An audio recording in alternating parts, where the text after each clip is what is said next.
Assalamualaikum warahmatullahi wabarakatuh. Saya Fianita. Di sini saya akan menjelaskan pembahasan sel secara mitosis. Nah, sebelumnya saya menjelaskan mitosis itu apa. Nah, mitosis itu adalah pembelahan sel yang menjadi dua sel anakan yang identik dengan induknya. Nah, tujuannya itu untuk regenerasi sel untuk pertumbuhan dan perkembangan, regenerasi sel-sel rusak seperti kulit yang luka. Kemudian mitosis ini terjadi di seluruh tubuh manusia, tetapi untuk sel kelamin itu berbeda. Nah, sebenarnya mitosis itu ada empat tahap inti seperti profase, metafase, anafase, dan telofase. Nah, tapi saya akan menjelaskan yang bagian interfase terlebih dahulu. Nah, interfase ini merupakan tahap persiapan pembelahan. Nah, jadi sebelum sel ini siap membelah, itu ada tahap interfase. Nah, di sini di tahap interfase, nukleus atau inti sel dan nukleolus atau anak inti sel ini masih terlihat sangat jelas. Nah, di sini kromosom ini masih berbentuk benang-benang halus atau bisa disebut sebagai kromatin. Nah, di sini juga sentrosom masih terlihat satu dan sentrosom ini terdiri dari sepasang sentriol. Nah, di tahap interfase itu ada 3 tahap. Yang pertama D1, S, dan D2.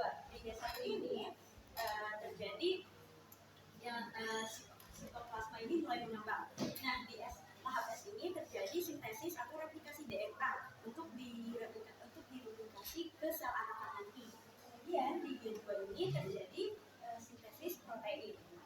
Jadi kita masuk ke tahap utama, yaitu profase.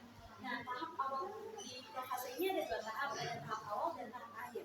Di tahap awal profase, sentrosom ini mulai terlihat ada 2 atau ini berarti replikasi. Mereka mereplikasi dan mereka mulai bergerak ke arah kutubnya masing-masing yang berlawanan.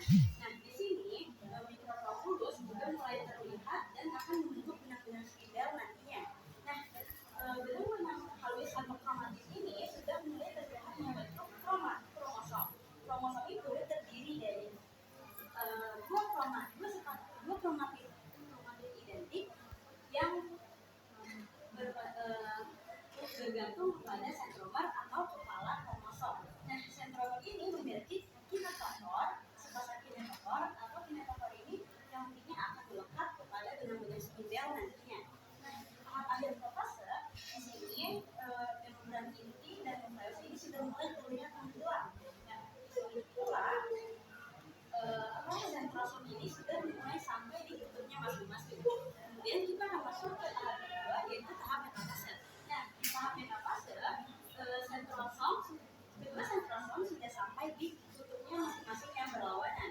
Nah, di sini sepasang kromatin mulai terbentuk. Kemudian kita lanjut ke tahap anafase, tahap ketiga. Nah, tahap anafase ini para kromosom mulai menempel ke benang-benang spidel dan mulai mengarah ke arah sentrosomnya masing-masing. Nah, benang-benang spidel ini menjadi tempat melekatnya ke arah kinetofor yang saya bilang tadi. Nah, di tahap akhir anafase di sini